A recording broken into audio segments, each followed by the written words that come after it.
کته غواړې د سلو غلامانو آزادولو ثواب روزانه وګټې، هر ورځ د سلو غلامانو آزادولو ثواب وګټې او په عملنامه کې د سل نیکي ولیکل شي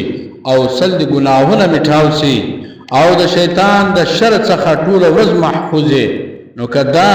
انعامات حاصلول غواړې، نبی علیه السلام یو آسان عمل ښودلی ده. که د هغه عمل خپل کو او هغه عمل دی وکړو، نو دا انعامات به ډېر اسانه ترلاسه کړې. د بخاري شریف او د مسلم شریف حدیث ده،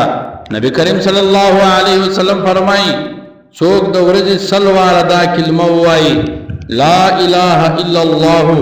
وحده لا شریک له له الملک وله الحمد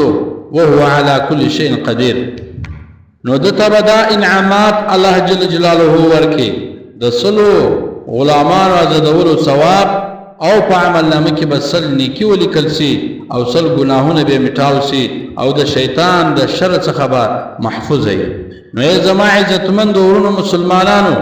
که چیرې تاسو غواړئ چې د سلو غلامانو آزادولو ثواب وګټم او په عملنامه کې مې سل نیکي ولیکل سي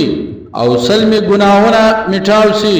او ټوله ورځ د شیطان د شر څخه محفوظ سم، نو دا کلمه وایا لا اله الا الله وحده لا شريك له له الملك وله الحمد وهو على كل شيء قدير.